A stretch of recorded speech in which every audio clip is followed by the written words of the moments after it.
Hey guys, Hector Castillo here. So in this video, I want to go over why sending bad text messages to girls, text messages that she doesn't respond to, gets you left unseen, or she starts to change her mood, why it's really hard to recover from a bad text conversation. The reason is that once you send a text, it's locked in, it's right there, you can see it.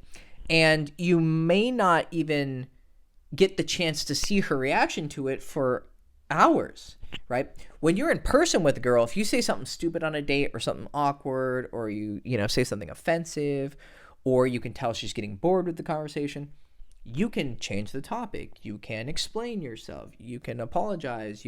There's so many ways to course correct in the moment because you can see the reaction that what you said had. Whereas in person, you send a text and you're waiting for 5 hours, but she doesn't see it for 5 hours. But then she leaves you on read 5 minutes, 10 minutes, and she ends up not responding. Well, you could have, if this was in real life, immediately seen the reaction and fixed it. But now that message has sat with her for 10 minutes, 20 minutes, 30 minutes, an hour. And you're like, fuck. What do I say? How can I fix? And then what you're trying to do is change something that was established over this medium of communication of texting, and you're going to try and use that same medium of communication that lacked so much humanity. There's so much body language, vocal tonality. There's so much that's misunderstood. So in person, something can be kind of misunderstood, right? Or even really misunderstood.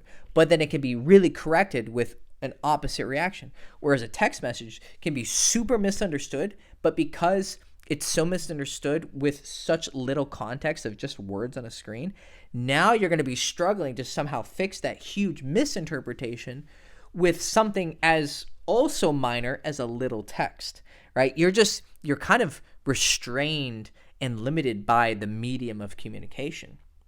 So once you kind of screw up a bad text message conversation, the best thing you can do is let it die and try to revive it later. Trying to recover a dead conversation in the moment usually doesn't work that well unless you can see it sloping down where she's starting to slowly not respond so much. Then you can catch it before it gets too bad. But early on in a conversation, when you just met a girl on Tinder or something, it's very hard to course correct once you screw up.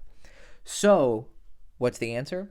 Just don't make that many mistakes. And I know that sounds really difficult, but because texting is such a simple medium, those weaknesses can also be turned into a strength. You can make sure to always be kind of relatively safe with your text messages and never really send anything that has a huge potential to be super misunderstood.